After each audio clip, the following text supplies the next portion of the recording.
আসসালামু আলাইকুম। প্রবাসীদের উদ্দেশ্যে একটা কথা বলতেছি। প্রবাসীরা শুরু থেকে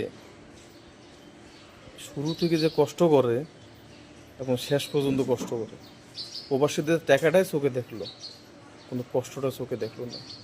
প্রবাসীরা এই যে এরা শুরু থেকে রাস্তাঘাটে ঘুমায়া করে কত কষ্ট করে ঢাকায় এসে তাদের থাকা জায়গা নেই, তারা রাস্তাঘাটে বসে থেকে ওয়েট করে কত কষ্ট করে বিদেশে বিদেশে যায়, বিদেশ যায়ও কষ্ট করে পরিবারের সুখের কারণে। আর এই পরিবারে যদি না বোঝে, পরিবারে যদি টাকা বোঝে, খালি টাকা টাকা বোঝে, তো তার কষ্টটা বুঝলো না যে বাবা কি খাইছো না খাইছো, কি করছো, কিছু নেই।